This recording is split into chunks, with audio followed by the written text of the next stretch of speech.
Assalaamu calaykum. Soo dhawaada asxaabta. Maanta waxaan ka hadli doonaa YouTube-ka. YouTube-ka ma iska daawataa ama ma ogtahay in wax loogu barto YouTube-ka? Muuqaalkan ayaan kugu sheegi doonaa iyo sida aad wax loogu baaro YouTube-ka.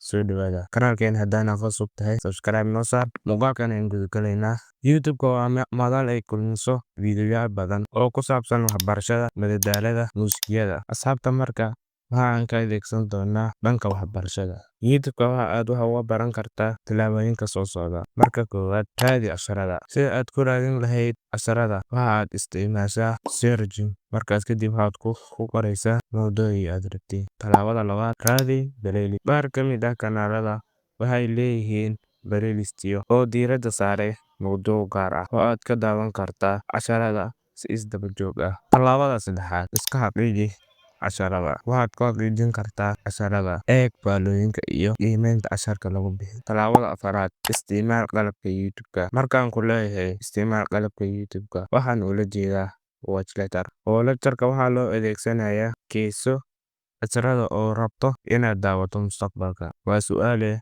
sidee ku keydsan karaa? Raac tilmaamaha aan kuu sheegi doono. Watch lecture.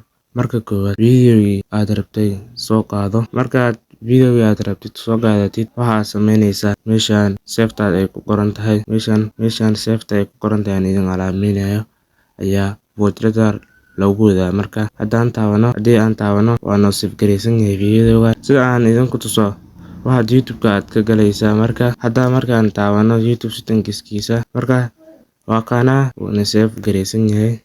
Waxaa noogu qoran watch lecture-ka ayaa noogu qoran yahay. Haddii kale video like waa saaran kartaa, wuu ku save garaysan doonaa. Sidaan ayay ku save garaysan kartaa. Tallaabada shanaad, ku dhaqaaq waxa aad baratay. Waa muhiim inaad marka daawato fiidiyowyada aad tijaabiso ama aad samayso casharada oo aad baratay. Tani waxay kaa caawinaysaa xasuusinta iyo waxyaabaha aad baratay. YouTube-ka wax looga baaro. Marka koowaad, markii aad wax baari rabtid, searching ayaa ku qoraysaa sidaan oo kale.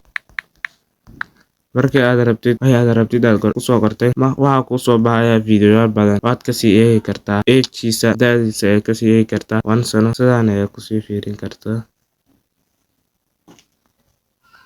Kadib waxaad taabanaysaa saddexdan calaamadood aan idin tusi doono. Searching filters-ka ayaa kasii dooran doontaa. Markaan wejiyadiisa halkaan ayaa kasii dooran kartaa. Marka koowaad, files-kan haddii aan taabano, waxa waaye update-kii ugu dambeeyay. Hataa haddii update aad rabtid, haddii kale types-ka videos ayaan rabaa. Haddii time-ka today, week, 1 month haddii aad rabtid 1 month, haddii aad rabtid bil ayaad dooran kartaa.